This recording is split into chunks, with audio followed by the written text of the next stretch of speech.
இந்த வீடியோவில் வயலுக்கு தண்ணி பாய்ச்சுறது தாங்க பார்க்க போகிறோம். எங்கள் அம்மா அப்பா வந்து இருந்திருந்தாங்கன்னா நாங்கள் இவ்வளோ கஷ்டப்பட வேண்டிய அவசியமே இல்லை. நானும் என் தம்பி இந்த வருஷம் ரொம்ப கஷ்டப்பட்டுட்டோங்க. எங்கள் அப்பாவுக்கு ஸ்ட்ரோக்கு. எங்கள் அம்மாவும் அதை நினச்சிட்டு வேலைக்கு போயிட்டுருக்காங்க எங்களை பார்த்துக்கிறதுக்காக. என் தம்பி வாய்க்காலை வெட்ட நான் புல் அள்ளி போட எல்லாத்தையும் சுத்தம் பண்ணிகிட்ருக்கோம். எங்கள் அம்மா இருந்தால் இந்த வாய்க்கால் இப்படி இருக்காது. இது பக்கத்து வயலோட வாய்க்கால் எப்படி புல்லாக இருக்குன்னு பாருங்கள். இதே எங்கள் வயல் வாய்க்கால் வந்து எங்கள் அம்மா இருந்தாலும் இல்லைனாலும் சுத்தமாக வச்சுருப்பாங்க. இந்த பக்கம் பார்த்தாவே தெரியும். இது ஃபுல்லாக எங்கள் வயல் வாக்கா. அது நீட்டாக இருக்குது. பக்கத்து வயல் வாக்காலாம் வெட்டினா தான் தண்ணி ஃப்ளூயண்ட்டாக வரும். ஓகேங்களா? அதை எல்லாத்தையும் வெட்டி வச்சா தான் தண்ணி பாய்ச்சுறதுக்கு கொஞ்சம் ஈஸியாக இருக்கும். இப்போவே கொஞ்சம் ஈரப்பதம் பனிப்பதம் இருந்ததுனால நாங்கள் இப்போவே வாய்க்காலை வெட்ட ஆரம்பிச்சிட்டோம். வெட்டி வச்சு இந்த செடிலாம் வயலில் இருக்கிறதே தெரியுதுல பாருங்கள். அப்போவே நாங்கள் வெட்ட ஆரம்பிச்சிட்டோம். ஆனால் தண்ணி பாய்ச்சது கிட்டத்தட்ட 1 மாதத்துக்கு மேலே ஆயிடுச்சு. எல்லா வாய்க்காலையும் வெட்டிட்டு நாங்கள் வீட்டுக்கு கிளம்பியாச்சு. இனி நம்ம வந்து தண்ணி பாய்ச்சுற அன்னைக்குன்னு நம்ம வீடியோ பார்க்கலாம். நெக்ஸ்ட்டு தண்ணி பாய்ச்சுறதுக்கு கிட்டத்தட்ட 1 மாதத்துக்கு மேலே ஆயிடுச்சு. செடியெல்லாம் எவ்வளோ பெருசாகிடுச்சின்னு வாங்க காட்டுறேன். இப்போ நம்ம தண்ணி பாய்ச்ச போகலாம். தண்ணி பாய்ச்சுற அன்னைக்குன்னு என் தம்பி கூடவே இல்லை. நான் மட்டும்தான். ஒத்தால எப்படிரா தண்ணி பாய்ச்சுறதுன்னு ரொம்ப கஷ்டமாக இருந்துச்சு. ஆனால் எப்படியோ தண்ணி பாய்ச்ச ஆரம்பிச்சிட்டேன். பாருங்கள், முன்ன வந்தப்போ வயலில் எல்லா செடியுமே வயலில் தெரியவே தெரியல. இப்போ எவ்வளோ பெருசாக வளர்ந்துருச்சுன்னு பாருங்கள். அப்போ வாய்க்கால் வெட்டினதுக்கு அதுக்கும் அவ்வளோ டைம் எடுத்துக்கிடுச்சு. அதுக்கப்புறம் தான் நாங்கள் தண்ணி பாய்ச்சினோம். தண்ணி பாய்ச்சது வாழ்க்கையிலே இதான் நான் ஃபஸ்ட் டைமு நான் மட்டும் தண்ணி பாய்ச்சிருக்கேன். முன்னே எங்கள் அம்மா அப்பா வயலுக்கு வரும்போது நான் வேலை செய்யலைனாலும் வயலுக்கு வந்துடுவேன். அதனால் அவங்க பண்ணுறத பார்த்து ஏதோ ஓரளவுக்கு தண்ணி பாய்ச்சியாச்சு.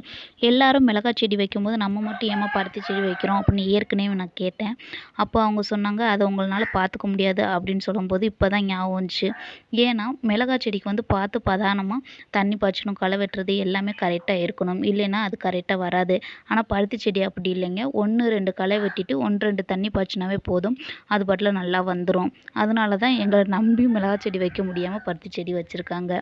எப்படியோ எவ்வளவோ கஷ்டப்பட்டு இந்த தண்ணி ஆனால் 1 மணி நேரம் தண்ணி ஓடிச்சுங்க. கஷ்டப்பட்டு பாய்ச்சியாச்சு. அதுலேயும் இந்த கொக்குகள்லாம் வந்து அமர்ந்து ஷூன்னு சொன்னோடனே அப்படியே பறந்துச்சு பாருங்க. அவ்வளோ அழகாக இருந்துச்சு. பாதி இது வீடியோ எடுக்க முடியலை. ஆனால் அவ்வளோ அழகாக பறந்து போயிட்டு இருந்துச்சு.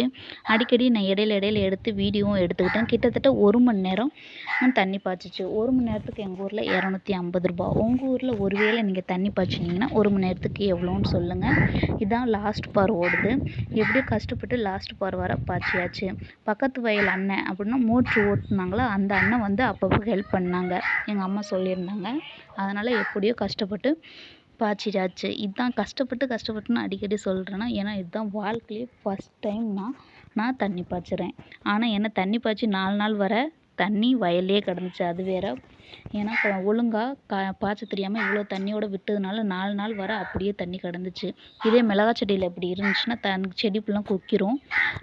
விளைச்சலுக்கு கரெக்டாக வராது. எல்லா பாரும் ஓடி முடிச்சிருச்சுங்க. இந்த வீடியோ உங்களுக்கு பிடிச்சிருந்துச்சுன்னா லைக் பண்ணுங்கள், ஷேர் பண்ணுங்கள். இது போன்ற வீடியோக்கு மறக்காமல் சப்ஸ்கிரைப் பண்ணிக்கோங்க. தேங்க்யூ ஃபார் வாட்சிங்.